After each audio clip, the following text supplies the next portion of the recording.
வரலாற்று சிறப்புமிக்க இந்த நிகழ்வில் பங்கேற்றிருக்கிற பெருமக்கள், என்னுடைய அன்பிற்கும் மதிப்பிற்கும் உரிய ஐயா தாத்தா கலியபெருமாள் அவர்களுடைய அன்பு மகன் சோழ நம்பியார் அவர்களே, பெரியவர் அண்ணன் தமிழரசன் அவர்களோடு இயக்கத்திலிருந்து அதற்காக தண்டனை பெற்று பல ஆண்டு காலம் சிறையில் இருந்த ஐயா சிவலிங்கம் அவர்களே, கொங்கு நாடு இளைஞர் பேரவையினுடைய தலைவர், என் உயிருக்கினிய உடன் பிறந்தார் தனியரசு அவர்களே, என் ஆறுயிர் தம்பி கருணாஸ் அவர்களே, என் அன்பு இளவல் செந்தில் மல்லர் அவர்களே, அன்பிற்கும் பாசத்திற்கும் உரிய அண்ணன் தடா ரஹீம் அவர்களே, என்னுடைய அன்பிற்கினிய அண்ணன் வழக்கறிஞர் புகழேந்தி அவர்களே, என் அன்பிற்கும் பாசத்திற்கும் உரிய மனித உரிமை போராளி வழக்கறிஞர் பால் அவர்களே, என் ஆறுயிர் தம்பி பத்திரிகையாளர் எழுத்தாளர் ஓவியர் பாலா அவர்களே, இங்கே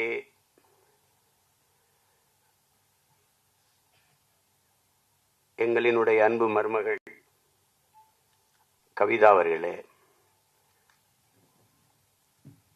அருள் திரு செபாஸ்டியன் அவர்களே,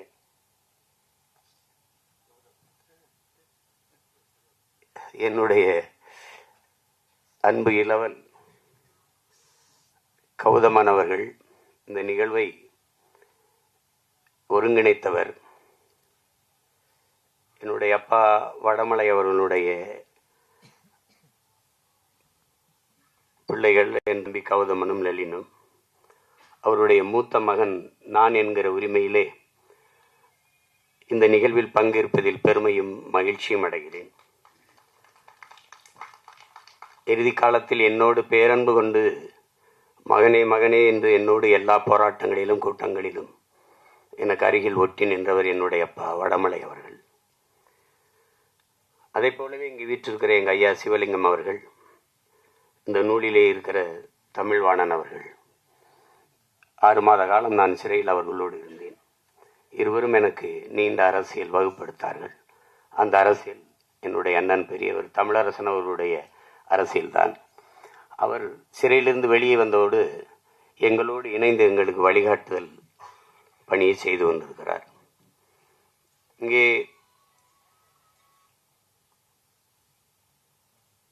இந்த நூலாசிரியர் என்னுடைய அன்பிற்கினிய சகோதரர் சிவசுப்பிரமணியம் அவர்கள். நாங்கள் எல்லாம் எங்கள் அப்பா மணிவண்ணன் அவரிடத்தில் நான், என் அருமை சகோதரன் செல்வபாரதி இருவரும் உதவி இயக்குநர்களாக இணை இயக்குநர்களாக பணியாற்றிய காலம். அப்போது அண்ணன் வைகோ அவர்கள் ஈழ பயணத்தை மேற்கொண்டு திரும்பியதற்காக அவர் திமுகவிலிருந்து வெளியேற்றப்படுகிறார். அவர் தனியாக ஒரு இயக்கம் தொடங்கல, ஒரு பேரணி தமிழ்நாடு முழுக்க நடக்கிறார். அவரோடு நடந்த பிள்ளைகளில் நானும் என்னுடைய சகோதரன் செல்வபாரதியும் அடங்குவோம். அப்போது அப்படியே போய்கொண்டிருக்கும்போது ஈரோடு அந்த பெருந்துறை பகுதியில் போகிற போது ஒரு இடத்துல தங்கி இருக்கோம் நான் எங்கள் அப்பா. அப்போ ஒருவர் வருகிறார். வந்து நம்முடைய மதிப்பிற்குரிய ஐயா வீரப்பனார் அவருடைய புகைப்படங்களை காட்டி, நான் காட்டுக்குள்ளே போய் வீரப்பனாரை சந்தித்தேன், இந்த படங்கள் அவரோட பேசினேன், அவரை பற்றி செய்திகள்லாம் சொல்லுகிறார். அப்போ அது வரைக்கும் நம்ம கேள்விப்பட்டதில்லை பெருசாக. அந்த படங்களை பற்றி சொல்கிறார், நம்ம நிறைய தகவல்களை கொடுத்தார். அப்போ சரியா பேசுவோம், அது குறித்து பேசுவோம். நான் பிற்காலத்தில் அது நக்கீரனில் தொடராக வருகிறது. வீரப்பனை பற்றி தேடல், தெரிதல், புரிதல் எல்லாம் வருது. அந்த வேலையை செய்த அவர் தான், என் அன்பு சகோதரர் தான் இந்த சிவசுப்பிரமணியம். காட்டுக்குள்ளிருந்தும் மக்களுக்கு வீரப்பனை கொண்டு வந்தவர். இப்போது நாட்டுக்குள் இருந்த எங்கள் அண்ணன் பெரியவர் தமிழரசனை மக்களுக்கு அறிமுகப்படுத்துகிறார்.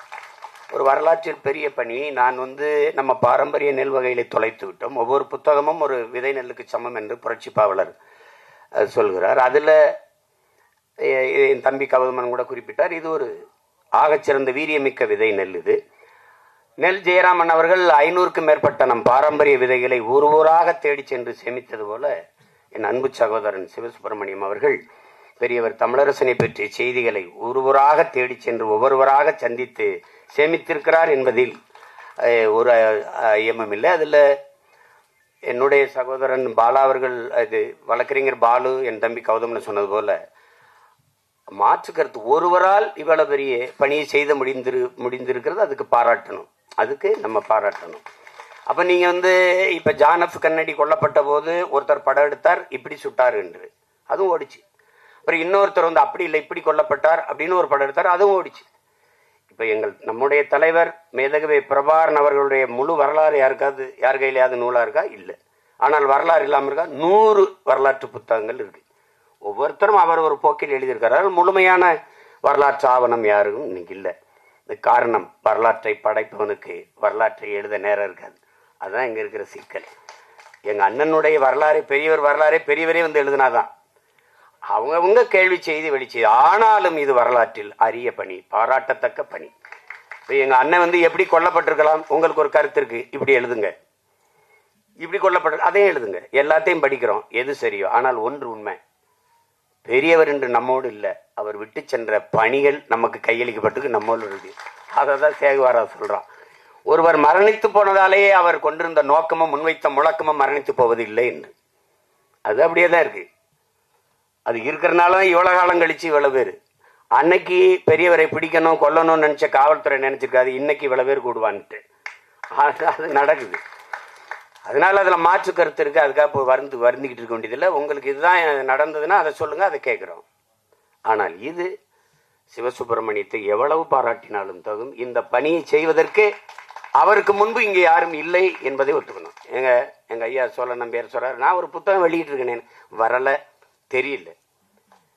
இப்ப வரும்போது அங்க நூல் வித்து கொண்டிருந்தார். அவரை பார்த்தேன். அண்ணனை பற்றி, தமிழரசனை பற்றி ஒரு புத்தகம். இது என்னன்னு கேட்டேன். பல அறிஞர்கள் சொன்ன கட்டுரை, தகவல்கள்ன்றாங்க. அப்படிதான் தொகுப்பு இருக்குது. அதனால என்ன, வரலாற்றில் புறக்கணிக்கப்பட்ட நிராகரிக்கப்பட்ட இனத்தின் மக்கள் இது இது இது குறித்து, பெரியவர் குறித்தான தேடலுக்கு ஒரு வழிவகுக்கட்டும். உண்மையான செய்திகளை கொண்டு வாருங்கள், படிப்போம், தெரிஞ்சுக்கிடுவோம். இதுக்கு போய் இது தவறான வரலாறு, இது தேவையில்லாமல், அவருக்கு அப்படிலாம் ஒன்றும் நோக்கம் இல்லை. தமிழரசனை மக்கள்கிட்ட கொண்டு போகணுங்கிற உயர்ந்த எண்ணமும் நோக்கமும் இருக்கு. அதை நீங்க பாராட்டணும். இங்கே பேசிய என்னுடைய அன்பு மருமகள் கவிதா அவர்கள், நம்முடைய அம்மா, இது நீங்க தெரிஞ்சுக்கணும். அது அண்ணன் தமிழரசன் அவர்கள் தென்னார்காடு மாவட்டம், அந்த மதகளி மாணிக்கம் அந்த ஊரில் ஐயா துரைச்சாமி, இங்கே சேங்கொண்டம் அருகில் இருக்கிற பொன்பரப்பியில் பிறந்த அம்மா பதுவுசி அம்மாள், இவர்கள் இருவருக்கும் 1945 ஏப்ரல் 14 பிறக்கிறார். இதில் நீங்கள் பார்க்கணும், தமிழரசன் தமிழ் தேசியத்தினுடைய முன்னத்தி ஏறாக, தமிழ் தேசிய விடுதலை பேரொழியாக இன்னைக்கு தெரியுது. ஆனால் அவருக்கு முன்பு ஒருத்தர், அவருக்கு தமிழரசன் என்று பெயர் வைத்த துரைசாமியை நீங்க மறக்கக்கூடாது. அது ரொம்ப முக்கியம். அவருக்கு பிறகு ஒரு மகள், என்னுடைய மருமகளுடைய தாயார் அன்பழகி, பேர் வச்சிருக்காரு பாருங்க.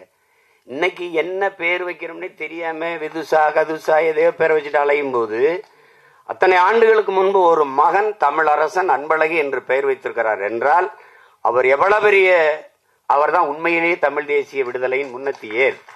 அதை கவனிச்சுக்கணும். அப்புறம் பதுசம்மா உங்களுக்கு தெரியும். எனக்கு தனிப்பட்ட முறையில் நான் அரியலூரில் தங்கை செங்கோடியின் நினைவு கூட்டத்தை நடத்தும் போது அந்த கூட்டத்திற்கு சிறப்பு செய்தவர் அம்மா. மழை பெய்த போது நான் அம்மாவுக்கு கொடை பிடிச்சேன், இல்லை நானே பிடிச்சிக்கிறேன்னு பிடிச்ச அந்த தாய்.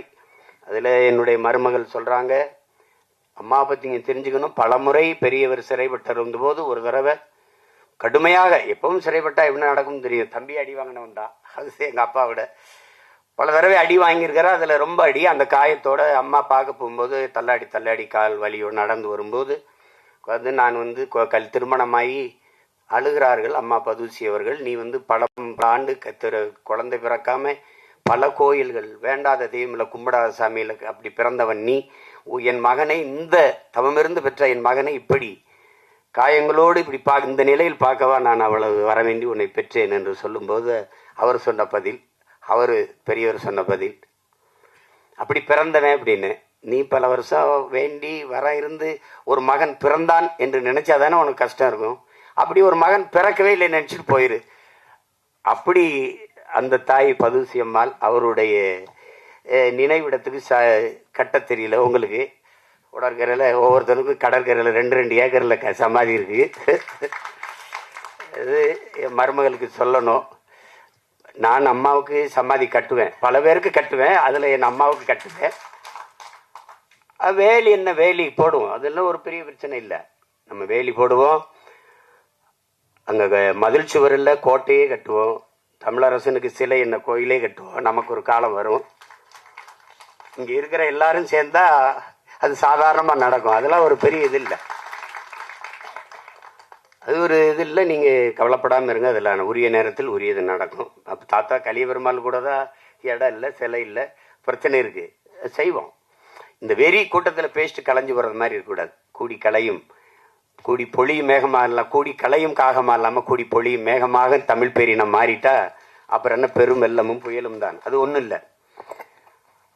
ஆனால் இந்த சிவசுப்பிரமணியம் அவர்கள் இதில் எடுத்துக்கிட்டு வர செய்தி மேலோட்டமாக ஒரு கற்பனையில் எழுதலை. ஒவ்வொருத்தரும் பெரியவரோட வாழ்ந்தவர்கள், அவர்களும் வாழ்ந்தவர்கள், இப்போது வாழ்ந்தவர்கள் இப்போது இருப்பவர்களுடைய கருத்துக்களை தான், அவர்களுடைய கருத்துக்களை பதிவு செய்திருக்கிறார்.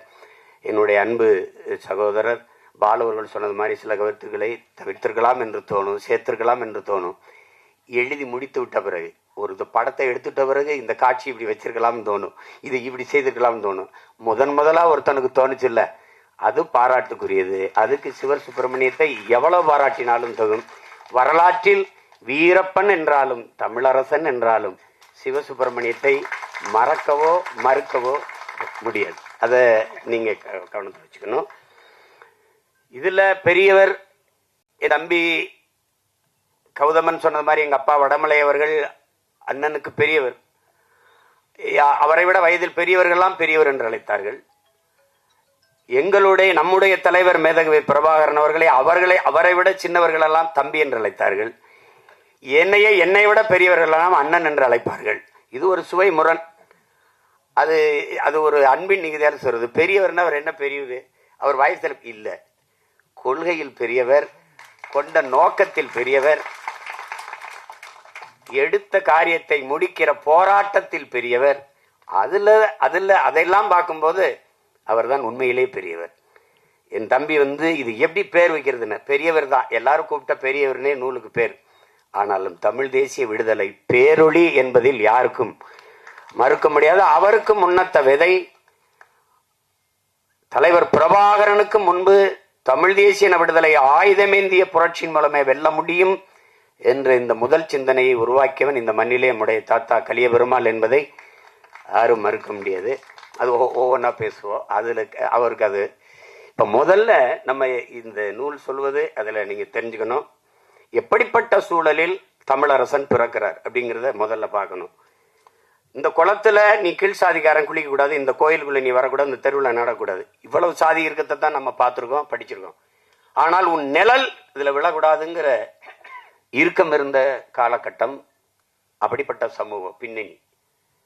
நடந்து போகும்போது இந்த நிழல் இன்னொரு உயர் சாதிக்காரர் இப்படி போறாருன்னா என் நிழல் அவர் நிழல் மேல விழுந்துடக்கூடாது, அது தீண்டாமையாக கருதப்படுது. என்னுடைய நிழல் உயர் சாதிக்காரர்கள் வாழுகிற வீட்டின் சுவர் மீது விழுந்துடக்கூடாது. அப்ப எப்படிப்பட்ட சாதி இருக்கிற இடத்துல சாதிய ஒழிப்பே சமூக விடுதலைன்னு ஒரு புரட்சியாளன் தோன்றியிருக்கிறான் என்பதை நீங்க யோசிச்சு பார்க்கணும். அவர் சொல்வது மது சாதி மத போதைதான் புரட்சியை ஒழிக்கிற கொடுமையான ஆயுதம்ங்கிறது. அது இன்னைக்கு வரைக்கும் நமக்குள்ள தொடருதுங்கிறத நீங்க புரிய முடியும். தமிழரசன் யாரு? இப்ப நம்ம எளிமையா என்னிலும் இளைய என் தம்பி தங்கைகள் இன்னொரு தலைமுறை பிடிச்சுக்கணும். ஏன்னா எனக்கு ஒரு பெரிய தண்டனையே என் தம்பி கௌதமனும் சிவசுப்பிரமணியம் அவர்களும் கொடுத்தாங்க. 2 நாள்ல 2 புத்தகத்தை கொடுத்து படின்னு விடிய படிச்சிருந்தேன். என் மனைவி இப்படி படிச்சிருந்தா நான் சொன்னேன் ஐஏஎஸ் ஐபிஎஸ் ஆயிருப்பேன் அப்பவே. அது சொல்ல ஐஏஎஸ் ஐபிஎஸ் ஆகி என்ன பண்ணிருப்பேன், திருப்பி இங்கதான் வந்திருப்பேன் அப்படின்னு. அது மாதிரி எங்க பாலுலாம் சொன்னாரு, நான் முழுக்க படிச்சிட்டேன்ட்டு. நான் அவரை பாராட்டுறேன். ஏன்னா அவர் வழக்கறிஞர், நிறைய படிக்கிறனால படிச்சிருப்பாரு. பத்தியெல்லாம் ஒரு பாகத்தை விட்டுட்டாரு. இதெல்லாம் ஒரு தண்டனை தான், அன்பு தண்டனை. நீ படி வந்து பேசு அப்படின்னு. அதுல என் தம்பி தங்கைகள் என் உயிர் உடன் பிறந்தார்கள், உங்கள் உயிரோடு கலந்து வாழ்கிற, உணர்வோடும் கலந்து வாழ்கிற என் அன்பு உறவுகள் எல்லாரும் நீங்க தெரிஞ்சுக்கணும்.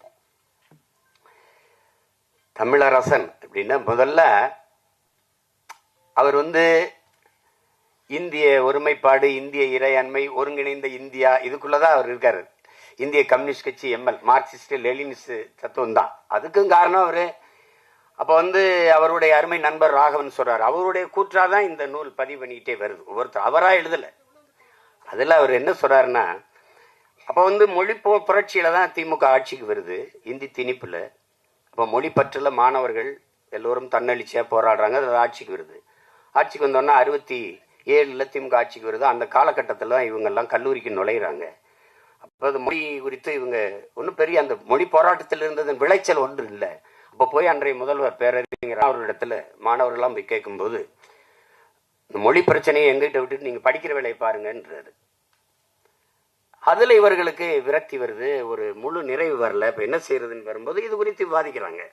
அப்ப காங்கிரஸ் கட்சி அது வரைக்கும் செஞ்ச ஊழல்லாம் அதெல்லாம் பெரிய பிரச்சனை இல்லை. ஆனால் நம் மொழி சிதைகிறத, அழிக்கிறத, திட்டமிட்டு ஒழிக்கிறத எப்படி ஏற்கிறது?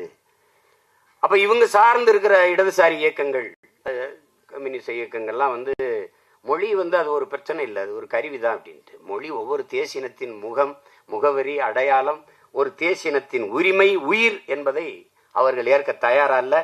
அந்த இடத்துல தான் இவர்களுக்கு கருத்து முரண் வருது. யோசிக்கும் போது அந்த நேரத்தில் ஒரு புரட்சிகர அரசியலின் புயலாக சாரு மஜும்தார் வர்றாரு.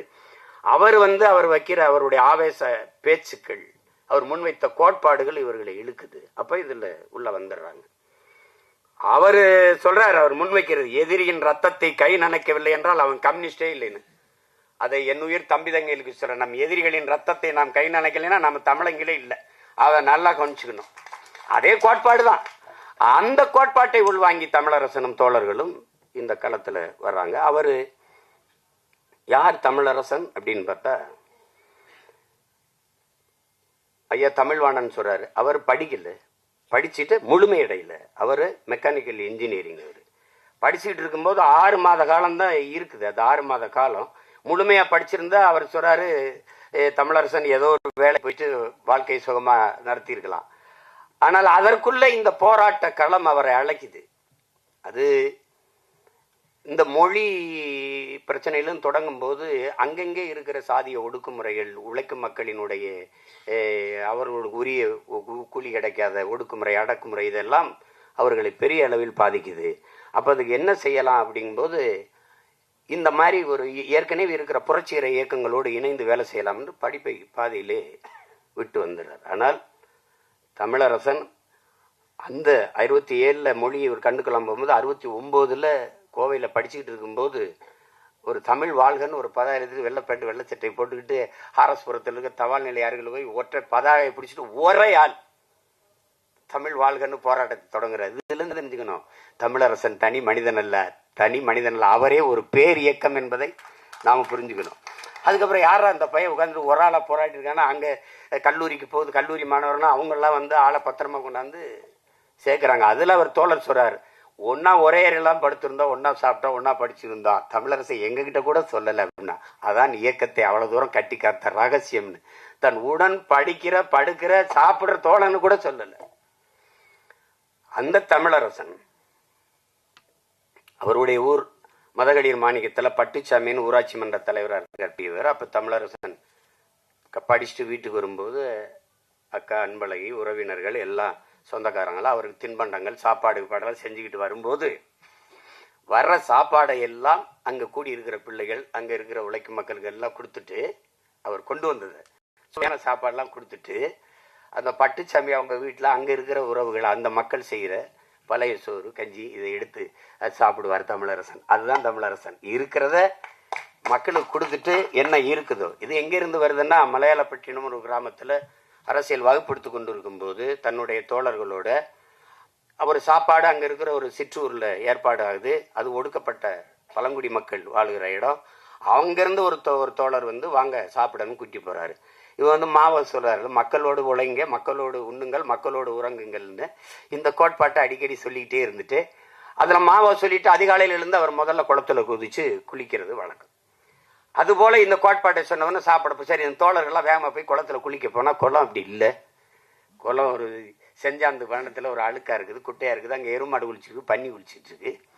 இப்போ என்னன்னு தெரியல. அப்போ போயிட்டு யோசிக்கும்போது இந்த கோட்பாட்டை சொல்கிறாரு. மாவா சொல்லியிருக்காருல, மக்களோடு உழையுங்கள், மக்களோடு உண்ணுங்கள், மக்களோடு உறங்கள்னு.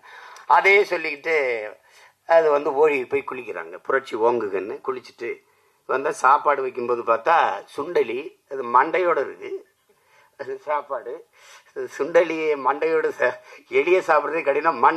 மண்டையோடு இருந்தாலும் அருவறுப்பட்டுக்கிட்டு சாப்பிடல. அப்போ சொல்கிறாரு அவங்கெல்லாம் அந்த அண்ணன் சொல்லலை, தமிழரசன் சொல்ல அவரோட இந்த தோழர் என்னதான் இருந்தாலும் என்னோட இந்த அந்த தோழர்கள் எல்லாம் நடுத்தர வர்க்கமாக இருந்தார்கள். ஒரு உடை உணவு முறையெல்லாம் கொஞ்சம் வர்க்க சிந்தனை கொண்டதாக இருந்தது. அப்போ தடுமாறினாங்க. திருப்பி இந்த இதை சொல்கிறார், மக்களோடு உண்ணுங்கள், மக்களோடு உழைங்கள், மக்களோடு உண்ணுங்கள், மக்களோடு உறங்கள். மாவோ சொன்னதை நினைவில் வைங்க.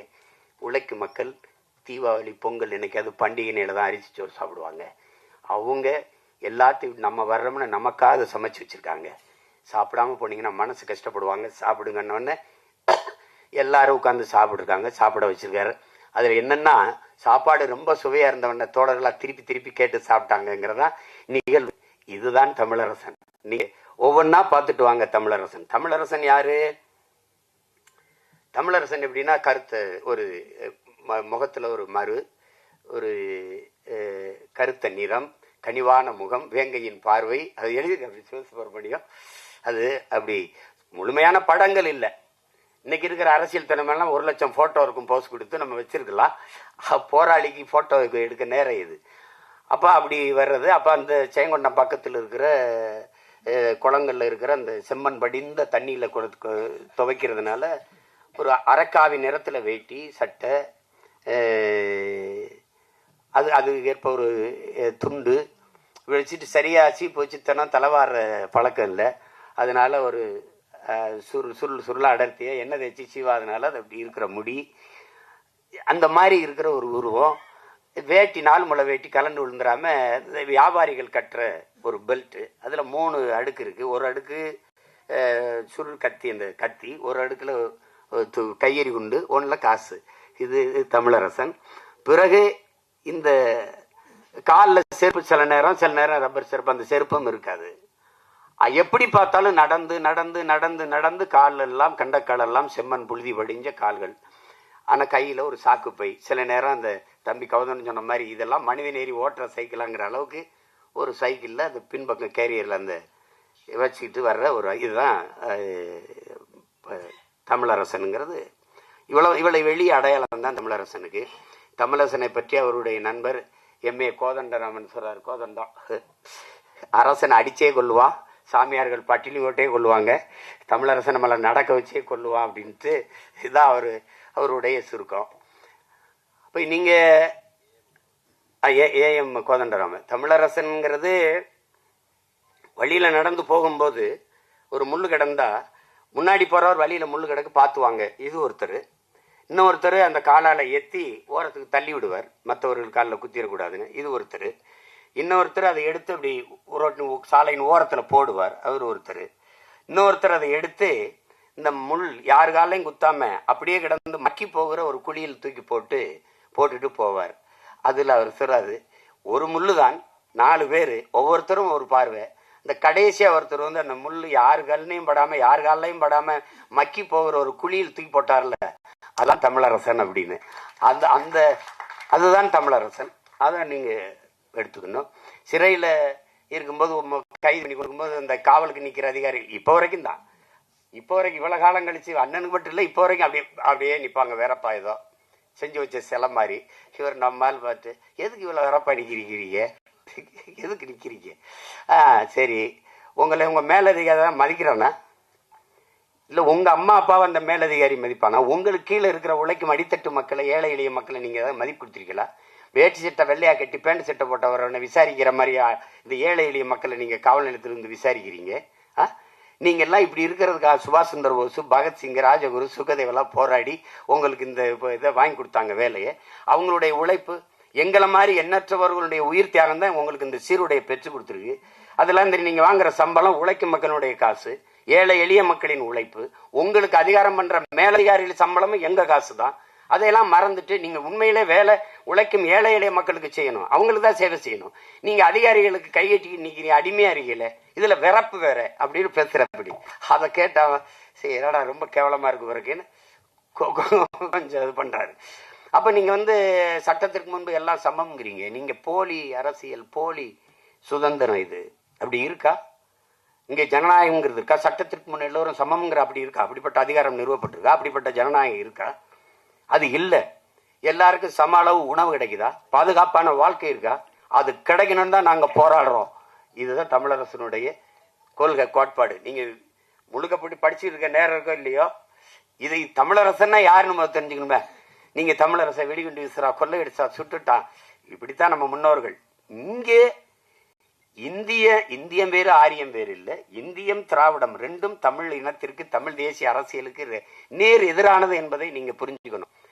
நீங்க எப்படின்னா இங்கே கலியமாலை பேசுனீங்கன்னா அவர் பயங்கரவாதி, அவர் மரண தண்டனை கைதி. எனக்கு தெரிஞ்சு தூக்குக்கு முன்னாடி நிற்கும் போது நமது மரபை பாருங்க. பகத்சிங் அவன் மன்னிப்பு கடிதம் எழுதி கொடுத்தா விடுதலை. ஆனால் கடிதம் வருது, பிரிட்டிஷ் ஆளுநருக்கு கடிதம் வருது, பிரிச்சு பார்க்கிறார். பகத்சிங் மன்னிப்பு கடிதம் எழுதி கொடுத்துட்டான்னு தான் நினைக்கிறார். ஆனால் பிரிச்சு படிக்கும்போது அவன் என்ன சொல்றான்னா, நான் உன்னோட அரசியல் போர் புரிஞ்சிருக்கேன், அதனால என்னை தூக்கில் போடக்கூடாது, எனக்கு துப்பாக்கி வச்சு சுட்டு கொள்ளணும், பீரைக்கு வச்சு குண்டை வச்சு வச்சு சுட்டு என் நெஞ்சை பிளந்து கொல்லணும்ன்றான். அதில் அந்த ஆளுநர் பயந்துறான். மன்னிப்பு கடிதம் எழுதி கொடுத்து மரணத்திலிருந்து தப்பிக்க அந்த வீரன் தயாரா இல்லை. அதுக்கு முன்னாடி நம்முடைய பாட்டன் தீரன் சின்னமலை மரண கயிற்றை எடுத்துக்கிட்டு வாரான். வெள்ளக்கார அதிகாரி டக்குன்னு பறிச்சு கழுத்தில் மாட்டிக்கிற. அப்படி கழுத்தில் மாட்டிக்கிட்டு தள்ளி விடுறாரு. போட, நீ எதிரிடா, எனக்கு மரணத்தை கூட பரிசா தந்தாயின்னு வரலாறுல வந்துடக்கூடாதுடா. அப்படி அவனுடைய வாரிசு மருது பாண்டியர் பெரியவர் இப்படி முட்டிக்கால் போட்டு எல்லாரும் முட்டிக்கால் போட்டு நிறுத்திட்டான். தூக்கில் போட போறான். 7 வயசு பையன் பக்கத்தில் இருக்கான். அவர் கேட்குற, டேய் நான் உன்னை எதிர்த்து சண்டை செஞ்சேன் போடுறேன், இந்த 7 வயசு பையன் என்னடா செஞ்ச அப்படின்னு. 7 வயசு பையனு கூட பயப்படுற நீ கோழைடா, இவனை உயிரோட விட்டா கூட உனக்கு ஆபத்துன்னு நினைக்கிறல்ல அந்த வீரன். இப்படி ஒவ்வொருத்தரா பாருங்க. கடைசியா நம்ம தாத்தா கலிய பெருமாள் மன்னிப்பு கடிதம் எழுதி கொடுத்தா விடுதேங்கிறான். மன்னிப்பு கேட்டு நான் மரணத்தை கடந்து வாழணுங்கிறேன்னா அப்படி நான் செத்தே போறேன்னு நிக்கிறேன். அப்படி அது தமிழன் பரம்பரை. ஏன்னா தமிழனுக்கு மரணத்தை விட மானம்தான் பெரிது என்ற அந்த அறம், அந்த வீரம், அதுதான் முக்கியம்.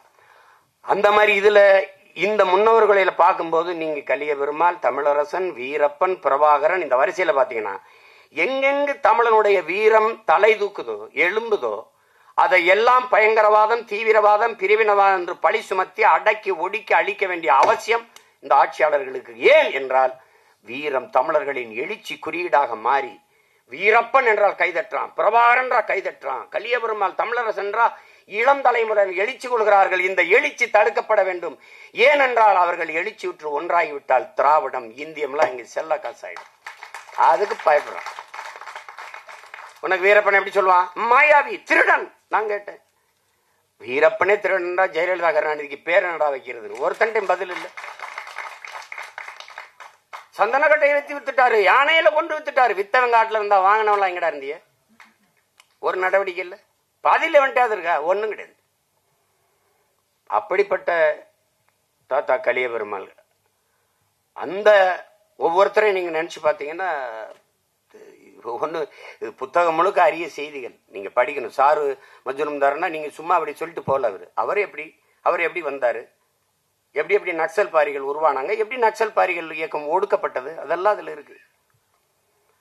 அப்ப அந்த மாதிரி தமிழரசன் இந்திய பாதை, இந்த ஒருங்கிணைந்த இந்தியா, இதுக்குள்ள உழைக்கும் மக்கள், அடித்தட்டு மக்களின் உரிமை, பாட்டாளி வர்க்கத்தின் விடுதலை, இதெல்லாம் இருக்கு. தமிழ் தேசிய விடுதலை, தமிழ் தேசியம் என்று வருவதற்கு காரணம் 1983 ஜூலை அங்க இலங்கை ஈழத்தில் நடந்த கலவரம். அந்த நூலகத்தை எரிச்சு அவங்க எடுத்த கலவரத்தில் அவர் அப்படியே போக்கு மாறி இருக்கு. எப்படி மாறுது? என் போன்ற பிள்ளைகள், என்னுடைய அன்பு உடன் பிறந்தார் பால் அவர்கள் சொல்ற மாதிரி, இதுல இருக்க எல்லா பயிலும் திராவிடத்திலிருந்து வந்தவன் தான். எங்க கோஷ்டி முழுக்க. நீ இல்லையா? இவ கம்யூனிஸ்ட், எங்க அப்பா கம்யூனிஸ்ட், நீனு இல்லையா? இது எல்லாம் நாங்க பேசாத பெரியாரா அண்ணாவா? 15 ஆண்டுக்கு பல பேர் எல்லாம் போச்சு. கடைசியா எங்கள் அண்ணனை போய் பார்த்த உடனே ஓஹோ நம்ம வேற பக்கம் திரும்பி போகணும் போல இருக்கு அப்படின்னு அப்பதான் தெரிஞ்சுது. அது போல இனச்சாவு எப்படி எங்களை போன்ற பிள்ளைகளை திசை திருப்பிச்சோ அப்படி அண்ணன் தமிழரசனை ஈழ படுகொலை, அந்த கலவரம், அந்த 1983 ஜூலை படுகொலை மாத்திருது. அப்போது தாத்தா கலியபெருமாள் அவர்கள் அதற்கு முன்பே தனித்தமிழ் ஈழம் தவிர அந்த மக்களுக்கு தீர்வில்லை என்கிற முடிவுக்கு வந்துடுறாரு. பின்னாடி அண்ணன் வந்து சேர்ந்துடுறாரு. இப்ப நீ மருதாற்று பாலத்துல வெடிகுண்டு வச்சது அண்ணன் தமிழரசன் தாத்தா கலியபெருமாளுக்கு தெரியாம எதையும் செய்யல. அவர் சொன்னதை பத்திரமா கவனமா செய்யுங்க, மக்களுக்கு பாதிப்பு வந்துடக்கூடாது. அதுதான் அவரு. நீங்க வச்சுக்கிறீங்க, அவரு மூளைனா இவர் செயல், அப்படிதான் இயங்கியிருக்காங்க. அதுல சுருக்கமா சொல்ல வரும்போது அதுல ஐயா சோழன் நம்பியாரெல்லாம் நிறைய செய்திகளை சொல்லியிருக்கிறாங்க. அதுல அவர் சொல்றதுன்னா, புலவர் கலியபெருமாள் மட்டும் இல்லை என்றால் தமிழ்நாடு விடுதலை படை என்ற ஒன்றே உருவாயிருக்காது. அவர்தான் சிந்தனையின் விதை. அதை செயல்படுத்திய புரட்சியாளர் நம்முடைய பெரியவர் அண்ணன் தமிழரசன் அவர்கள். அதுக்கு பிறகு பாருங்க, முதல் சுவரொட்டி மருதாற்று பாலம் வெடிச்சிருது. அந்த வெடிச்ச உடனே தேடி போறார் துர்க்காண்டி. அங்க ஒரு சுவரொட்டி ஒட்டப்பட்டிருக்கு, பெரிய 2 அடி நீளத்தில். இதில் தமிழீழ விடுதலையை இந்திய நாடு அங்கீகரிக்கணும், விடுதலை புலிகளை தமிழீழ தேசிய விடுதலை போராட்டமாக, விடுதலை போராளிகளாக அங்கீகரிக்கணுங்கிறது சுவரொட்டி. திருப்பி அவர் RS மாத்தூர்ல திருப்பி விரட்டி போறாரு, கண்டுபிடிக்க போறோன்னு துக்காண்டி போறாரு. போகும்போது அதிகாலையில பெண்கள்லாம் தண்ணி குடத்தை கொண்டு போற மாதிரி அந்த தண்ணி தொட்டியில் ஏதோ ஒட்டி இருக்குது. அந்த இதை போய் பார்த்தா தேர்தல் பாதை, திருடர் பாதை, மக்கள் புரட்சி பாதை, மகத்தான பாதைன்னு எழுதி ஓட்டி இருக்குது.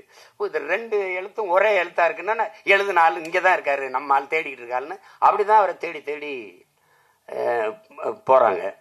அப்ப இந்த ஒவ்வொன்றுமே பாருங்க, இந்த மண்ணில் தமிழருடைய தமிழ் தேசிய விடுதலை, சாதிய ஒடுக்குமுறையிலிருந்து மக்களின் விடுதலை. இப்ப நீங்க எல்லாரும் ஒன்னு நீங்க புரிஞ்சுக்கணும், என் உடன் பிறந்தார்கள். தனிநாடு அப்படின்னு நீங்க தமிழரசன் தனிநாடு கேட்டவர், கலியபெருமாள் தனிநாடு கேட்டவர், பிரபாகரன் அகன்ற தமிழீழம் கேட்டார். இப்ப நாங்கெல்லாம் தமிழ் தேசியம் பேசுறத செப்பரேட்டிஸ்ட், இன சாவனிஸ்ட், மொழி சாவனிஸ்ட், இன வெறியர்கள் இது அது கொஞ்சம் பெருமையா தான் இருக்கு. அப்படி சொல்லும்போது நமக்கு கொஞ்சம் பெருமையா தான் இருக்கு. ஏன்னா நல்ல தமிழ் தாய்க்கும் தமிழ் தகப்பனுக்கும் நம்ம பிறந்தோம்ங்கிறத உறுதிப்படுத்திக்கிட்டே இருக்காங்க இல்ல. அதுல நமக்கு சரிதான் ஒருலாம் பாசிஸ்டும் தான் சொல்லிக்க. ஆனால் ஒன்றை என்னிலும் இல்லை, என் தம்பி தங்கைகள், என் உயிருக்கு நீ உடன் பிறந்தார்கள், பேரன்பு மிக்க பெற்றோர்கள் புரிந்து கொள்ளணும். நாங்கள் தனி நாடு கையில, ஏன் கையில இந்த நாடே என்னது, அதை நீங்க நல்லா விளங்கின தம்பி. நாங்க செதற்காய தேங்காயை உடைச்சி சில்லு எடுத்து கடிக்கிற பயில்கள் நினைக்காத, மொத்த தேங்காயும் என்னது. இந்தியா எந்நாடு, பாரத நாடே பைந்தமிழர் நாடு என்பதை இனி வரும் தலைமுறையின முழக்கத்தை முன்வைக்கணும். பாதர் நாடு பைந்தமிழர் நாடு, பகைவர் அனைவரும் ஓடுதான். இந்த நான் சொன்னா நீங்க கேட்க மாட்ட. உலகத்திலே ஆக பெரும் அறிஞன் ஒருத்தர் இருக்கான், 65,000 புத்தகம் படித்தவன். ஆசிய கண்டத்திலே மிகப்பெரிய நூலகம், தனி மனித நூலகம் இருந்தது. உலகிலே சிறந்த கல்வியாளன் சிலையை திறக்கப் போகிறேன் என்று ஆஸ்திரேலியாவில் மார்பளவு சிலையை திறந்தார்கள். அந்த சிலையில் இருந்தவன் புரட்சியாளர் அம்பேத்கர் என்பதை அறிவார்ந்த தமிழ் சமூக மக்கள் புரிந்து கொள்ளணும். அந்த அறிவாசான் சொல்லுகிறார், இந்தியாவை இந்துக்கள் நாடு என்று சொல்வதை நான் ஏற்க மாட்டேன். இந்த நிலப்பரப்பு முழுதும் தமிழை தாய்மொழியாக கொண்ட நாகர்கள் தான் பரவி வாழ்ந்தார்கள். என்னுடைய மூதாதைகளின் மொழி கூட தமிழ்தான் என்று ஜோதிபாசு, மேற்கு வங்கத்தின் முதல்வர், ஆம் அம்பேத்கர் சொல்றதை நான் ஏற்கிறேன். இதை விட சான்று இவனுக்கு வேண்டியதில்லை. இந்தியா ஏன் நாடு, சும்மா வந்துகிட்டு இருந்த ஓரத்தில் நிறுத்திட்டா தனி நாடு தானே. என்னடே கோயில செதறி திங்கிற சின்ன பிள்ளை நினைச்சிருக்க நீ, நாடு என்னது? தெற்காசிய முழுமைக்கும் பரவி வாழ்ந்தவர்கள் தமிழர்கள், மற்ற இனங்கள் எல்லாம் வந்து குடியேறியவர்கள். நீங்க தானே சொல்லி அமெரிக்கா பெரிய நாடு. அந்த நாட்டில் ஹார்வர்ட் பல்கலைக்கழக பேராசிரியர் பெருமக்கள் டோனி ஜோசப்பும் ரிச்சர்டு மார்டினும் ஆய்வு கட்டுரைகளை நீறியிருக்காங்க. அது சும்மா நாங்க செப்பரேட்டிஸ்ட் கிப்பரேட்டிஸ்ட் எல்லாம் பேசக்கூடாது. நான் நாடு கேட்கல, நீ பிதிக்கு பிரசவிக்கிற. திருச்சியில வானூர்தி நிலையத்துல சமஸ்கிருதத்துல கல்வெட்டு வச்சுட்டு போயிருக்க. சமஸ்கிருதம் படிங்கிற படிச்சுட்டேன். எந்த கோயில மணியாட்ட விடுவ? எந்த கோயில மணியாட்ட விடுவ? எந்த கோயில மந்திரம் சொல்லி விடுவ? அது வேற, அது வேற தலைப்பு, அப்புறம் பேசுவோம். இப்ப இங்க வாங்க. நீங்க விடுதலை என்றவனே நீங்க என்ன நினைக்கிறீங்க? அண்ணன் கேட்ட தமிழ்நாடு விடுதலை, சரி, அதுல எத்தனை படிநிலை? பிறப்பின் அடிப்படையில் பேதம்பாடு பாராட்டுகிற, உயர்ந்தவன் தாழ்ந்தவன் என்று பாகுபாடு பாராட்டுகிற அந்த சமூக விடுதலை தேவைப்படுது. முதல் படி. ஏழை பணக்காரன் என்ற பாகுபாடற்ற வர்க்க விடுதலை இரண்டாவது படிநிலை. ஆண் பெண் என்ற பாலியல் வேறுபாடற்ற சமத்துவம் பெண்ணிய விடுதலை சமத்துவம். அங்க பாலியல் வேறுபாடற்ற சமத்துவம் பெண்ணிய விடுதலை. அதற்கு பிறகு பொருளாதார விடுதலை. ஒரு நாட்டின் மிக முக்கியம் பொருளாதார விடுதலை. அதற்கப்புறம் தான் கடைசி படிநிலை தான் அரசியல் விடுதலை. ஆனால் இத்தனையும் அடைந்த தலைவர் பிரபாகரனால் அரசியல் விடுதலை மட்டும் அடைய முடியல. உலக நாடுகள் தனித்தமிழீழ சோசலிச குடியரசு இது என்று அங்கீகரிக்கல, அவ்வளவுதான். மற்ற விடுதலை எல்லாம் அடைந்தார். அந்த விடுதலை தான். இங்க பாருங்க, ஈழ விடுதலை போராட்டம் ஆரம்பிக்கும் போது இங்கே பெரியவர் தமிழரசன் அவர்கள் அதற்கிணையாக நாமும் தனித்தமிழ்நாடு கட்டு போராடுவோம். ஏன்? அப்ப அந்த போராட்டத்துக்கு இந்த போராட்டம் வலிமை சேர்க்கும். அப்படிதான் அந்த கொள்கை வைக்கிறார், முன் வைக்கிறார். நீ எங்களை என்ன பண்ற? இப்ப நீ எடுத்து பாரு. ஒரே நாடுங்கிற, சரி ஏற்கிறேன். ஒரே தேர்தலுங்கிற, சரி ஏற்கிறேன்.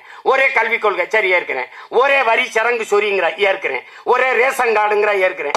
ஏண்டா காவிரியில் எனக்கு தண்ணி வரல? பதில் சொல்லு, பதில் சொல்லு. என்னோட பழுப்பு நெக்கரி எல்லா பயிலுக்கும், என்னோட நரிமணம் பெட்ரோல் எல்லா பயிலுக்கும், என்னோட மீத்தன் ஈத்தன் எல்லாருக்கும், மின்சாரம் எல்லாருக்கும், எல்லாருக்கும் பொது. அவரவர் வளம் அவரவருக்கு. காவிரி நதிநீர் உரிமை கன்னடருக்கு, முல்லை பெரியாற்று உரிமை மலையாளிகளுக்கு, தமிழனுடைய எல்லாம் பொதுமை. அப்படின்னா என்னுடைய பேரன்பையும் பெருந்தன்மையும் நீ இழிச்சவாத்தனம் நினைக்காத. இதுதான் தவறு. இறையாண்மையும் தேசிய ஒருமைப்பாடும் தேசப்பற்றும் தமிழனுக்கு மட்டுமா? என்னது இது? ஒவ்வொரு நாளும் மீனவன் சிறைபிடிக்கப்படுறான், ஒவ்வொரு நாளும் சுட்டு வீழ்த்தப்படுறான், படகு பறிக்கப்படுது, வலை கிழிக்கப்படுது, சிறையில் அடைகிறான். ஒரே சங்கிலியில் 12 பேரை கட்டி இழுத்துட்டு போறான். கண்டிக்க தூப்புள்ள தன்மானமிக்க தமிழன், மானத்தமிழச்சி மாறல பால் குடித்த ஒரு தமிழ் பிள்ளை இந்த காட்சியை பார்த்துட்டு எப்படி தூங்குவான்னு சொல்லு. எப்படி தூங்குவான்? தமிழர்கள் ஆகப்பெரிய ஜனநாயகவாதிகளா இருக்கிறனால இங்க இருக்க அமைதியா இருக்குது. இது மக்கள் அரசியல் பாதையில் நின்றுகிட்டு இருக்கான். இல்லைன்னா கலியபெருமாளும் தமிழரசன் இங்க உருவாக ரொம்ப நேரம் ஆயிடாது தம்பி. அதை புரிஞ்சுக்கணும். நீ தேவையில்லாம படிக்கிற, சட்டம் பண்ணிட்டு இருக்க. பல மொழிகள் என்றால் இந்தியா ஒரே நாடாக இருக்கும். திருப்பி திருப்பி சொல்றேன், ஒரே மொழி இந்தி என்றால் இங்கே பல நாடுகள் பிறக்கும். இதை எந்த கொம்பனும் தடுக்க முடியாது. நீ வந்து இந்திய திணி ஒரு நிலம் எதிர்த்திருக்கோம், ஜிஎஸ்டி சொல்லு ஒரு நிலம் எதிர்த்திருக்கோம், நீ ஒரே வரி சொல்லு எல்லாத்துக்கும் பாரு, நீட்டு எல்லாரும் எழுதுவான். ஒரே நாடு ஒரு நிலம் மட்டும் எதிர்க்கும். ஏன்? இருக்கிறதில் கலப்பினம் இல்லாத தூய ரேஸ் ஒரு இனம் இன்னும் இருக்குன்னா தமிழ்நாடு தான். காலடியில குறுகி குறுகி குறுகி குறுகி வந்தாலும் இங்க தமிழ் தாய் வாழ்த்து பாடும்போது பக்கத்தில் இருக்க எங்க அண்ணெல்லாம் பாடிட்டு இருந்தாரு. நான் ஏன் அமைதியா இருந்தேன்? ஏன்? கன்னடமும் கடிதலுங்கும் மலையாளமும் துளுவும் உன் விவரத்தில் உதித்தது அந்த இது வரி யார் தூக்குனது? யார் தூக்குனது? ஆரியம்போல் வழக்குழிந்துங்கிற வரியை தூக்குனது யாரு?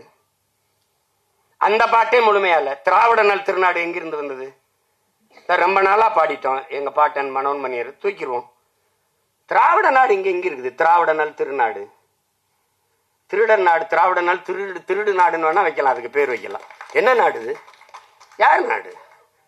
கீழடியில தோணுனா 2100 ஆண்டுக்கு முன்னாடி இருந்ததா? இந்தியா இருந்ததா? சொல்லு இருந்ததா? இந்த நிலப்பரப்பு ஒன்றா இருந்ததா? கன்னடம் இருந்ததா? 1800 ஆண்டுக்கு முன்னாடி கன்னடம் இருந்ததா? 1600 முன்னாடி தெலுங்கு இருந்ததா? 500 ஆண்டுகளுக்கு முன்னாடி மொழி இருந்ததா? பண்பாடு என்று சொல்ல உனக்கு நாக்கு ஏன் வர மாட்டேங்குது? ஏன் வர மாட்டேங்குது? என்னது? தமிழரசன் விடுதலை கேட்டார், கல்லெடுத்து தெரிஞ்சு கொண்டுட்ட. எங்க அண்ணங்க எங்க தாத்தாக்கள் எங்க எல்லாரும் அவங்க ஆயுதம் ஏந்திய கிளர்ச்சிக்கு போயிட்டாங்க. மாசத்துன்னு சொல்றாரு. இந்த மக்கள் புரட்சிக்கும் தேசிய விடுதலைக்கும் வேறுபாடு ஒண்ணும் இல்லையே. எங்கள் தலைவர் ஆயுதம் ஏந்திய கிளர்ச்சியின் மூலம்தான் ஒரு தேசிய நம் இனத்தின் உரிமையை வெல்ல முடியும் என்ற முடிவு வந்துடுறாரு. ஏன்? அவர் களம் வேற காலம் வேற.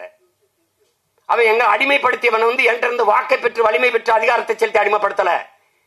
அவன் வலிமை மிக்க ராணுவத்தை வைத்து இன மக்களை அழித்து ஒழித்து அடிமைப்படுத்தினான். இங்க ஜனநாயகம், இந்தி இலங்கை ஒரு ஜனநாயக நாடு என்று பேசுகிற எவராவது எங்கள் கேள்விக்கு பதில் சொல்லியது உண்டா? இந்திய நாட்டிலே மலையாளி இடம்பெற முடியும், தமிழன் இடம்பெற முடியும், கன்னடன் இடம்பெற முடியும். ஜீக்கியர் ரெஜிமெண்ட், சீக்கியர் படை என்ற தனி படை பிரிவு இருக்கு. ஆனால் இலங்கை ராணுவத்தில் தமிழர்கள் இடம்பெற முடியுமா? இந்த கேள்விக்கு பதில் இருக்கா? இருக்கா? இல்ல. விழுக்காட்டு அடிப்படையில் அவன் 70 நாங்க 30, இல்ல 60 நாங்க 40 அப்படி இடம்பெற்றிருந்தால் தனியே விடுதலை புலிகள் என்ற ஒரு மக்கள் ராணுவம் உருவாயிருக்க வேண்டிய தேவை வந்திருக்காது. அப்ப என்ன ஆயிடுச்சு? அவன் முழுக்க முழுக்க ஆயுதத்தை வைத்து, நீ உரிமை என்றால் எப்படி கேட்ப? துப்பாக்கியை கொண்டு போய் தொண்டை குழிகளை செலுத்தினா உயிர் வேணுமா உரிமை வேணுமான்னு கேட்டா நீ என்ன சொல்லுவ? உயிர் தான் சொல்லுவ. அப்படி அடைக்க ஓடுக்குன்னா துப்பாக்கி மூனையில் அக்கா தங்கச்சி வன்புணர்வு செய்து கொலை செய்தான். அப்பாவை அம்மாவை மரத்துல கட்டி வச்சுட்டு வன்புணர்வு செஞ்சு தாய்க்கு முன்னாடி தந்தைக்கு முன்னாடி செஞ்சு உயிர் உறுப்புக்குள்ளே துப்பாக்கி செலுத்த வெடிக்க வச்சு சதைச்சான். எல்லாத்தையும் பார்த்துட்டு நீ பொறுமையா இருந்தா அப்ப ஒரு முடிவு எடுக்குது. எப்படி கலியபெருமாள், எப்படி தமிழரசனோ அந்த வழியிலே ஒரு வீரன் வர்றான். அவன் தான் பிரபாகரன். என்ன முடிவு எடுக்கிறான்? எந்த ஆயுதத்தை வைத்து நம் இன மக்களை அழித்து ஒழிக்க துடிக்குதோ சிங்களம், அதே ஆயுதத்தை எடுத்து தற்காப்பதை தவிர வழி இல்லை. ஆயுதமேந்திய நாங்கள் பயங்கரவாதிகள் என்றால் அந்த ஆயுதத்தை பிரசவித்த தாய் சிங்கள அரச பயங்கரவாதம். பதிலவற்றது மறுப்பு உண்டா? இல்ல. அது ஜனநாயக நாடுங்கிறது. தமிழர்களின் பூர்வீக நிலத்தில் அண்டி ஒண்டி வாழ வந்த நீ என்னை இரண்டாம் தர குடிமக்களாக்கி என் மொழியை தூக்கி தள்ளி, அதே தான் அங்கேயும் நடக்குது. திராவிட வந்து தமிழ் பயிற்று மொழி என்று இந்த இடத்தில் தாய்மொழி கல்வி என்று கொண்டு வந்தவர் பேரறிஞர் அண்ணா. யாருடைய தாய்மொழி? யாருடைய தாய்மொழி? இன்னைக்கு இங்கேயும் 10வது தேர்விலே அவரவர் தாய்மொழியில் தேர்வு எழுதலாம் என்று போய் நீதிமன்றத்தில் போய் வழக்காடி உரிமை பெற்று வந்து தேர்வு எழுதுகிறார்கள் இவர்கள். அப்புறம் நிகழ்ச்சி முடிஞ்சு தெருவில் போகும்போது இருபக்கம் பாருங்க, தமிழகத்தின் தமிழ் தெருவில் தமிழருக்கு அன்பாரு. கோபம் வரக்கூடாது, அது பேசக்கூடாது, அப்படியே போயிரு. அப்படின்னா எப்படி? எப்படி கொடுமை இதெல்லாம், கொடுமை. அதுல அவர் நின்ன காலம் வேற. அவன் ஆயுதத்தை எடுத்து அழித்து உடைக்க நினைக்கிறான். அதே ஆயுதத்துக்குள்ள அதான் எதிரி எந்த மொழியில் பேசுகிறானோ அதே மொழியில் பேசினா தான் எதிரிக்கு புரியும். நீ என்ன ஆயுதம் எடுக்க வேண்டும் என்பதை எப்போதும் எதிரி தான் தீர்மானிக்கிறான். மாவோடைய கோட்பாடு எடுத்தான். மரம் அமைதியாகத்தான் இருக்க நினைக்குது, ஆனால் காற்று அதை இப்படி இருக்க விடுவதில்லை. நாங்க அமைதியாத்தான் இருக்க நினைக்கிறோம், ஆனா நீ விடுறதில்லை. 400 டிஎம்சி வந்த நேரத்தில் காவிரியிலிருந்து தண்ணி வந்தது இப்ப மறுக்குது. ஏன் மறுக்குது? என்னுடைய பழுப்பு நல்கரி எடுத்து என்ன ஆட்டம் போடுற? எங்களுடைய தாத்தா ஜம்பலிங்கம் சொந்த 500 ஏக்கரை கொடுத்தான். ஜம்பலிங்கம் இல்லையா, அவனுக்கு செலவைக்க சொல்லி போறான்னு வச்ச கீழே இந்திரி எழுதி வச்சுட்டு போயிருக்க. என்கிட்ட அதிகாரம் இல்லைன்னு தானே 6 நொடியில உடச்சு கீழே தள்ளிட்டு நான் மறுபடி கட்டி தமிழ் எழுதி வைக்கிறதுக்கு எவ்வளவு நேரம் ஆயிரும்? இப்படிதான் என் மருமக வந்து பாட்டிக்கு வந்து இது வைக்கணும், மாமாவுக்கு செலவு வைக்கணும், கெஞ்ச விடுற. இதுக்காவது நம்ம வெள்ளணும் இந்த நாட்டுல, இதுக்காவது நம்ம வெள்ளணும். என்ன என்ன என்ன பாருங்க. அப்ப எல்லாம் தமிழனுடைய இதெல்லாம் பொது. உலக மொழிகளின் தொன்மத்தை தமிழிலிருந்து அறியலாம். நம்ம சொன்னதுதான் பிரதமர் பேசுறார். உலக மொழிகளின் இந்தியாவின் தொன்ம மொழி தமிழ். இந்திய மொழிகளின் தொன்மத்தை தமிழிலிருந்து அறியலாம். உலகின் முதன் மொழி தமிழ். எல்லாம் சொல்றீங்க. ஆனால் புதிதாக கட்டிய பாராளுமன்ற கட்டடத்திலே இந்தி, சமஸ்கிருதம், இங்கிலீஷிலே கல்வெட்டு இருக்கு. ஏன் என்னதும் தமிழ் மொழியில ஒரு கல்வெட்டு இல்ல? இந்த 40-39 உறுப்பினர் கொண்டு என்ன பல்லாங்குழி ஆடுறீங்களா? இதையும் கேட்டு பெற முடியல.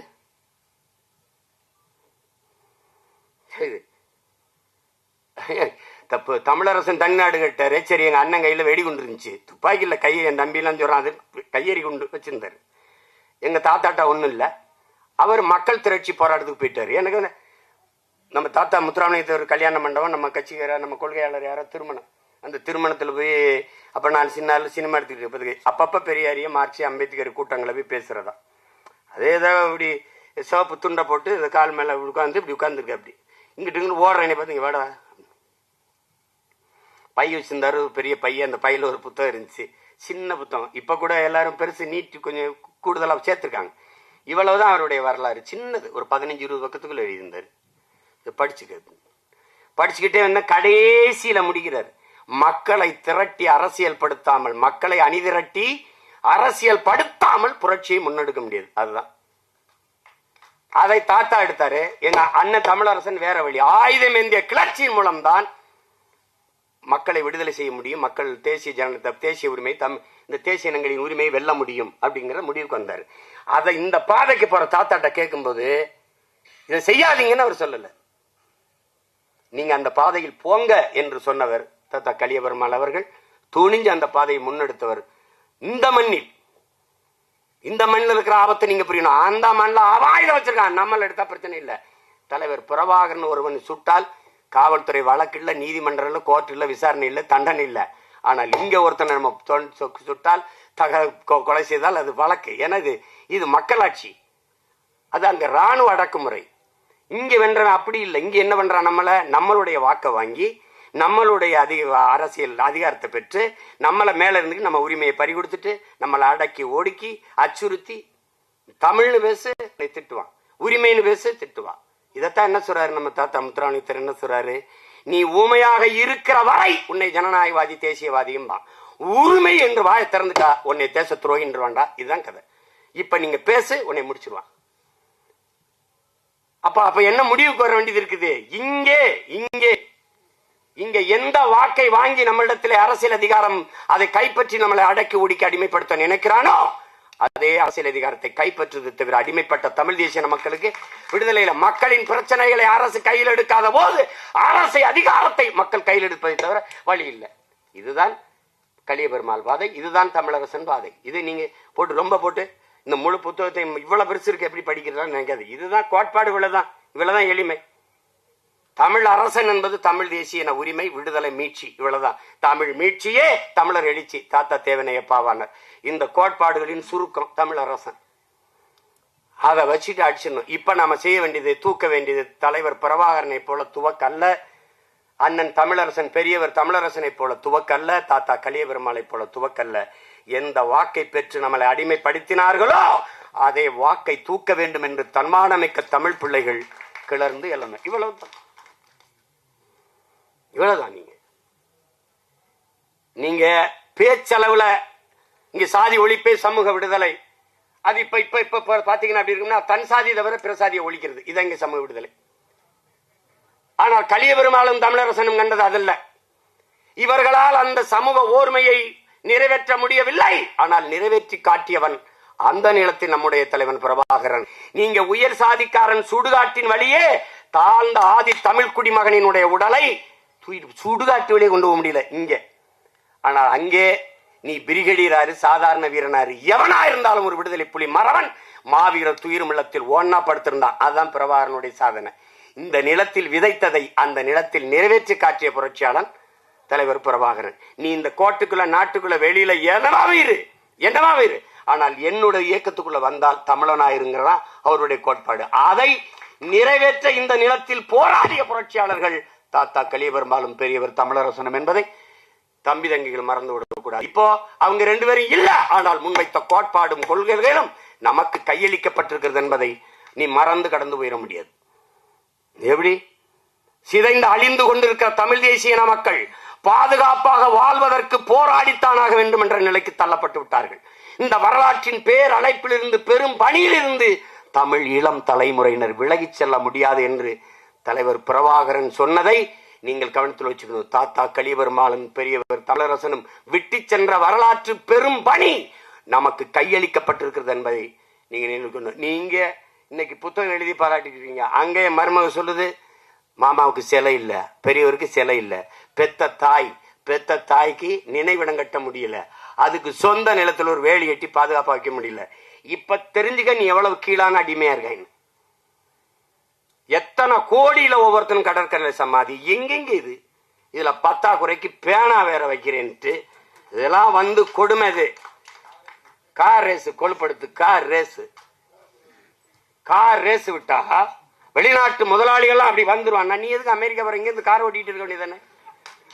அங்க 900 கோடிக்கு வெளிநாட்டு முதலீட்டாளர்களை கவர்ந்து 900 கோடிக்கு கையெழுத்து. அவர் கட்சியிலே இருக்கிற ஒரு பெருமகனார், முன்னாள் அமைச்சர், இந்நாள் பாராளுமன்ற உறுப்பினர், 908 கோடிக்கு பெனால்டி தண்டம். சுந்தரி அரந்தரி நிரந்தரின்னு பாடிட்டு 908 கோடி தண்டம். ஏப்பா அந்த காசு அவன்கிட்ட இருந்துட்டு போகுது, இந்த காசை வச்சு தொழில தொடங்கப்பா. எங்கள்ல ஒரு முதலாளி கார் ரேசி ஓட்டுறவன் யாரு, அவன் யாருன்னே தெரியாது. என் பிள்ளைகளுக்கு சைக்கிள் பந்தயம் வச்சா கூட என் பிள்ளைய ஓட்டும். நீ கொளுத்த பணத்திமிரு பதவி திமிரில் நீ காரும் ஓட்டு, தரையில கப்பலை கூட ஓட்டு. ஆனா இந்த ஆட்டு எத்தனை நாளைக்குன்னு நீ கவனத்தில் வச்சு தம்பி, இங்க பாரு தம்பி, உலகத்துல மிகப்பெரிய ராஜ்யங்கள்லாம் சரிஞ்சு விழுந்திருக்கு, கோட்டையே விழுந்திருக்குது, குப்பமேடு. ஒரு காத்து வந்தா எங்க பறந்து எங்க போகும் தெரியாது. இதெல்லாம் அங்க ஆயிரக்கணக்கான குடிசை இருக்கு. ஆயிரக்கணக்கான குடிசை இருக்கு. ஆப்போசிட்ல அதுக்கு எழுத்த மாதிரி குடிசை இருக்கு. அதுக்கு பேர் என்ன? ஏதோ பெரிய நம்ம அம்மா அந்த சத்யவாணி முத்து இது சத்யா நகர்னு பேரு. சத்யவாணி முத்து அவங்க பேர்ல எழுத்த மாதிரி ராஜீவ்காந்தி அவர்கள் பேர்ல ஒரு மருத்துவமனை, தாத்தா ஓமந்தூர் ராமசாமி பேர்ல ஒரு மருத்துவமனை, அரசு மருத்துவமனை. இந்த ஒலி பெருக்கியில் இருக்கிற சத்தம் அங்க கேக்குது. அது அந்த உயிர் ஊர்தி வந்து ஓங்கி ஓங்கின்னு கத்திக்கிட்டு இருக்கு, நகர முடியல. அவ்வளவு அடுக்கடுக்கடுக்கான நெரிசலான போக்குவரத்து. இதுல இப்ப சோழாவரத்துல எல்லாம் அங்க சரிப்பா ஓட்டுறதுன்னு ஆயிடுச்சு. அங்க போப்பா, நீ உயர்ந்த உயர்ந்த முதலாளி கூட்டாண்மை நிறுவனங்கள் நடத்துகிற விளையாட்டா இருக்கு. கார் பந்தயம், அந்த அந்த சதுரங்க விளையாட்டெல்லாம். அதான் திரும்ப திரும்ப சொன்னேன், நீங்க விளையாட்டுத்துறை அமைச்சரா இருங்க, விளையாட்டு அமைச்சராயிராதீங்க. நீங்க ரொம்ப விளையாட்டு அமைச்சரா இருந்து இந்த வேலையெல்லாம் பண்ணக்கூடாது. எல்லாரும் சொல்றோம், இவ்வளவு சத்தம் போடுறோம், அதையும் மீறி நீங்க நடத்துறீங்க. நடத்துங்க.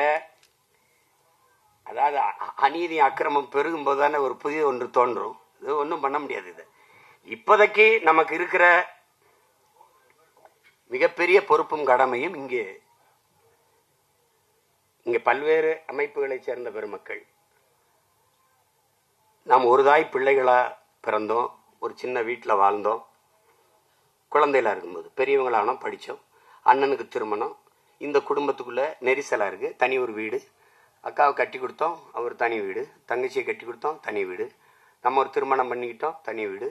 இப்படி தனித்தனி வீடுகளா வசதியாக வாழ்வதற்காக வீடு கட்டி குடியேறிட்டாலும் தாத்தாவின் மரணம் எல்லாரும் கூடுவோம், அண்ணன் மகளின் திருமணம் எல்லாரும் கூடுவோம், தங்கச்சி பொண்ணு காது குத்து எல்லாரும் கூடுவோம்.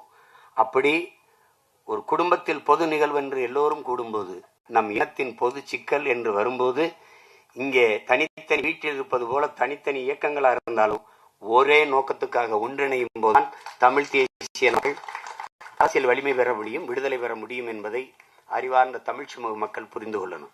இங்கே தமிழரசன் என்பது தனி மனிதன் அல்ல, அது ஒரு இனத்தின் வரலாறு, எழுச்சியின் பெருங்குறியீடு. அன்னைக்கு பேச தயங்கினார்கள். அந்த காலகட்டத்தில் ஐயா தமிழ்நயன் வந்திருக்காங்க, என்னுடைய அண்ணன் புகழேந்தி வழக்கறிஞர் வந்திருக்கார்கள். அவர்கள் எல்லாம் தமிழரசனை பற்றி பேசி பேசி பேசி கொண்டு போனார்கள். தீவிரவாதி பயங்கரவாதி என்று பழி சுமத்திய தலைவர் பிரபாகரனையே இந்த நாட்டில் தலைவர் என்று நிறுவிவிட்ட நாம் பெரியவர் தமிழரசனையும் தாத்தா கலியபெருமாளையும் கொண்டு போய் சேர்க்க முடியாதா என்ன? எளிதாக கொண்டு போடலாம். நீங்க ராஜீவ்காந்தி கொலையில் குற்றம் சாட்டப்பட்ட 7 பேர் விடுதலையை சாத்தியமா என்று கேட்டார்கள். அதற்கு பெரும்பங்காற்றிய என்னுடைய அண்ணன் தடா சந்திரசேகர் அவர்கள், இன்னும் மூத்தவர் இல்லை, அன்பிற்குரிய அண்ணன் புகழேந்தி அவர்கள் இருக்கிறார்கள். இங்கே பல பேர் அரசியல் போராட்டத்தில் கலந்துகிட்ட என்னுடைய தம்பி கௌதம் போன்றவர்களாம் இருக்கிறார்கள். அந்த விடுதலையை சாத்தியப்படுத்த முடியாது என்றுதான் எல்லோரும் நினைத்துக் கொண்டிருந்தார்கள். இன்று சாத்தியப்பட்டு விட்டது. அதுபோல தமிழ் தேசியமெல்லாம் வெல்லுமா, இதெல்லாம் சாத்தியமா என்று எது ஒன்றும் சாத்தியத்திலிருந்து பிறப்பதில்லை. என் உடன் பிறந்தவர்களே, தேவையிலிருந்தான் பிறக்கிறது. இந்த அரசியல் கலியபெருமாள் தொடங்கி தமிழரசன் முன்னெடுத்து தலைவர் பிரபாகரன் பெருமெழுச்சியாக எடுத்து உலக நாடுகளை திரும்பி பார்க்க வைத்த தமிழ் தேசிய அரசியல் தேவையா தேவையில்லையா என்பதை என் உயிர் சொந்தங்களிடத்திலேயே நாங்கள் அந்த முடிவுக்கு விடுகிறோம். இங்கே தமிழ் தேசியம் என்றால் நீங்க ரொம்ப குழப்பிக்கிறாதே. இது நாடு தமிழ்நாடு, தேசம் தமிழ் தேசம். இங்கு வாழ்கிற மக்களின் மொழி, கலை, இலக்கியம், பண்பாடு, அவர்களுடைய தொன்று தொட்ட வேளாண்மை, அவர்களுடைய நீர் உரிமை, நில உரிமை, காட்டு உரிமை, கனிம வளம், கடல் வளம், இவற்றை பாதுகாப்பது, பெண்ணிய உரிமை, தொழில் வளர்ச்சி, பொருளாதார மேம்பாடு, இதுக்கெல்லாம் ஒரு அரசியல் இருக்கிறது. தமிழ் தேச அரசியல், தமிழ் தேச அரசியல், அவ்வளவுதான். இந்த திராவிடம் மாதிரி எங்களுக்கு குழப்பம்லாம் கிடையாது. ஒரு தடவை நிலப்பரப்புங்கிறது, ஒரு தடவை இனத்தின் பேருங்கிறது, அப்படி ஒரு இனமே இல்லைங்கிறது. திராவிடம் என்கிறது அன்னைக்கெல்லாம் சொல்றாரு, ஒரு திருமணம்ன்றாரு. திராவிடம்ங்கிறது கல்யாணம் தான். அதான் அது மாதிரி நிறைய இதுல இந்த நூலின் சிறப்பு என்பது, வெளியிலிருந்து நீங்கள் மக்கள் வெகுவாக செவிவெளி செய்தியா தமிழரசன் என்ற ஒரு போராளியை, ஒரு புரட்சியாளரை இளைய தலைமுறை பிள்ளைகள் இன்றைய பெரும்பாலான தமிழ் மக்கள் புரிந்து கொண்டதை இது மாற்றும். நீங்க நினைக்க தமிழரசன் இல்ல, ஆகப்பெரிய நீங்க புரட்சி எங்கிருந்து வருது, போராடணும் எங்கிருந்து வருது, மானுட நேயத்திலிருந்து தான் பிறகுது. அததான் சேகுவாரா சொல்றான். அவர்கள் பசியோடு இருந்தார்கள், நான் உணவளித்தேன். என்னை மனிதாபிமானி என்றார்கள். ஏன் இவர்களுக்கு உணவு கிடைக்கவில்லை என்று கேட்டேன். என்னை கம்யூனிஸ்ட் என்றார்கள். இதுதான் தமிழரசர் பசிக்கு உணவு அளித்தவராகவும் ஏன் இவர்களுக்கு உணவு கிடைக்கவில்லை என்று கேட்ட கம்யூனிஸ்டாகவும் இருக்கிறார். இதுதான் இங்க இருக்கிறது. இதை நீங்க நல்லா விளங்கணும். எப்பவுமே ஒன்று, தலைவர் என்பவன் மக்களுக்காக போராடுகிறவன் தலைவனா இருப்பான். மக்களுக்காக போராடுகிறவன். புரட்சியாளன் மக்களை போராட தயார் செய்கிறவனா இருப்பான். ஆனால் கலியபெருமாளும் தமிழரசனும் இங்கே தலைவர் பிரபாகரனும் ஒரே நேரத்தில் தலைவராகவும் புரட்சியாளராகவும் இருந்தார்கள். நான் போராடுவதோடு அல்லாது வகுப்படுத்து. உரிமை என்றால் என்ன? உரிமை உயிரினும் மேலானது. இது எங்கிருந்து தொடங்குது? அடிமை வாழ்வினும் உரிமை சாவு மேலானது. முன்னவர்கள் சரணடைந்து வாழ்வது, சண்டையிட்டு சாவது. தலைவர் பிரபாகரன் சொல்றாருல, தமிழரசன் கலியபெருமாள் பேரை கேட்டவன் நமக்கு வர வேண்டியது. சாக பயந்தவன் தரித்திரமாகிறான், சாக துணிந்தவனே சரித்திரமாகிறான். இன்னைக்கு கலியபெருமாளும் தமிழரசனும் வீரப்பனும் தமிழின மக்களிடத்தில் வரலாறாக மாறி இருப்பதற்கு காரணம் சாக துணிஞ்சதுதான். ஏன்னா நீ எப்படியும் சாக போற, அதுக்கு எதுக்கு பயப்படுற? அததான் ஐயா அப்துல் கலாம் வேற வடிவத்தில் சொல்றார், உன் பிறப்பு சாதாரணமா இருக்கலாம், இறப்பு சரித்திரமா இருக்கணுங்கிறார். அப்படி தன் பிறப்பை அர்த்தமுள்ளதாக மாற்றி, வாழ்க்கையை அர்த்தமுள்ளதாக மாற்றி, வாழ்வின் முடிவை சரித்திரமாக மாற்றிய புரட்சியாளர் பெரியவர் தமிழரசன் என்பதை இந்த நூலை படித்து முடிக்கும் போது உங்களுக்கு தெரியும். அந்த முடிவு நீங்க ஆண்டனி குயின் எடுத்த உமர் முக்தார் பார்த்திருப்பீங்க. ஒரு வயதான பெரியவர் போராடி அவர் முற்று பெறும்போது, அவர் தூக்கிலிட்டு கொல்லும் போது, அவர் கழுத்திலிருந்து விழுந்ததை ஒரு சின்ன பையன் ஓடி வந்து எடுப்பான். அதன் தொடர்ச்சி நாயகன்ல அதையே திருப்பி ஐயா மணிரத்னம் எடுத்த படத்துல ஐயா கமலஹாசன் வேல்நாயக்கர் இறந்து விழுந்த பிறகு அவர் அந்த இதை அவர் பேரன் எடுப்பான், அந்த எடுப்பான். அப்படி எடுக்கும்போது அப்படி முடிப்பாரு. அது மாதிரி புரட்சியாளர் பெரியவர் தமிழரசன் இல்லைனாலும் அவர் இறந்த தினத்தில் பிறந்த நம் தமிழரசன் இருக்கிறான். எங்க இருக்கா? அங்க இருக்கான். அதே மாதிரி கருத்த முகம், உருவம், அந்த என்ன சொல்றது, அதே மாதிரி இருக்கான். அப்படியே இருக்கான். அதனால எது ஒன்றும் முடிவுற்றது என்று எண்ணி விடாதீர்கள் என் உடன் பிறந்தவர்களே. வெட்டிய மரத்தின் வேரில் இருந்து தழித்து முளைக்கும் அந்த செடி போல தமிழ் பேரினம் விழுந்து விழுந்து எழும். நாங்கள் விழுவதெல்லாம் அழுவதற்கல்ல, எழுவதற்கென்பதை நிரூபித்து காட்டிக் கொண்டிருக்கிறோம். நாங்கள் விழுவோம், எழுவோம், விடுதலையாய் எழுவோம். புரட்சியாளர் கலியபெருமாள் வழியிலே, புரட்சியாளர் பெரியவர் தமிழரசன் வழியிலே, உலக பேரினத்தின் ஒப்பற்ற பெருந்தலைவன் பிரபாகரன் வழியிலே வீரமான தமிழ் பிள்ளைகள் தொடர்ந்து எழுவோம், விடுதலையாய் எழுவோம். அடிமை தமிழ் சமூகத்தின் உரிமை மீட்சிக்கு அன்னை தமிழ் பிள்ளைகள் எல்லோரும் ஒன்றிணைந்து நிற்போம். அதுதான் நம்முடைய பெரியவர். அவருடைய நினைவு நாளில் நாம் அவருக்கு செலுத்துகிற உண்மையான வீர வணக்கமாக, புரட்சிகர வணக்கமாக இருக்க முடியும். புரட்சியாளர் பெரியவர் அண்ணன் தமிழரசன் அவர்களுக்கு என் புரட்சிகரமான வீர வணக்கத்தை செலுத்துவதில் மகிழ்ச்சியும் பெருமையும் அடைகிறேன். உங்கள் அனைவருக்கும் என்னுடைய அன்பும் நன்றியும். வணக்கம். நாம் தமிழர்.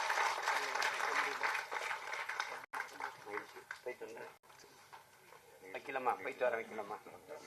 நல்லா தொகுத்து வழங்குறீங்க, பாராட்டுக்கள் உங்களுக்கு. அது சொல்லிடுறேன். என் அன்பிற்கினிய உறவுகள் அனைவரும் இதை கவனிக்கணும்.